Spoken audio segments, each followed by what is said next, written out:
The system is rigged. That's not a conspiracy theory. That's not negativity. That's a documented pattern you can look up right now.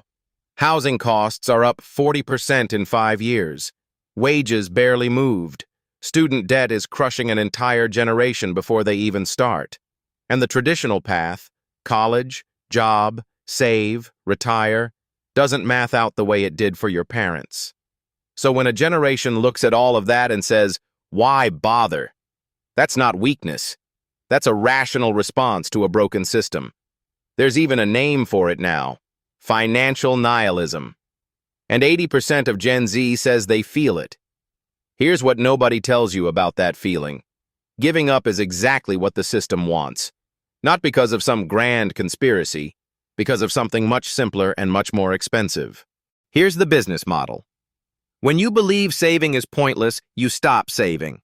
When you stop saving, you spend more. When you spend more, every company selling you things, subscriptions, credit, fast fashion, food delivery, makes more money. Your financial nihilism is not a protest. It's a revenue stream. The math is brutal.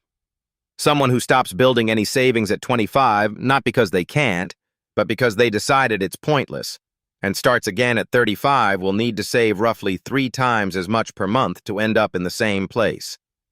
10 years of nihilism costs about $250,000 in compounding you will never get back.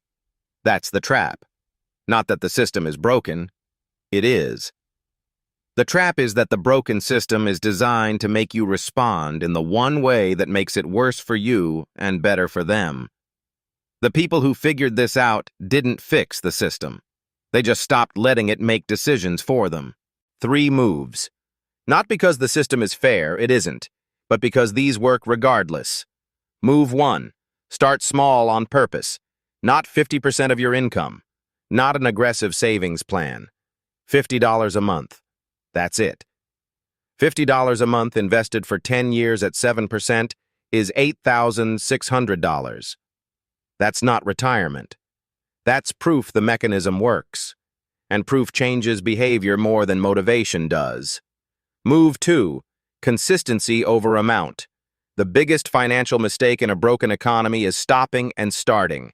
$100 saved every month for 10 years beats $500 saved for 2 years and then abandoned. The system wants you to give up. The move is to just not stop. Move 3. Intentional asymmetry. Spend fully on the 2 or 3 things that actually matter to you. Cut everything else to near zero. Not because you're poor, because you're deciding. There's a difference between spending nothing because you can't and spending nothing because you chose something else. One feels like losing. The other is a strategy. The system is not going to fix itself for you. Housing is not going to get dramatically cheaper. Wages are not going to suddenly match inflation.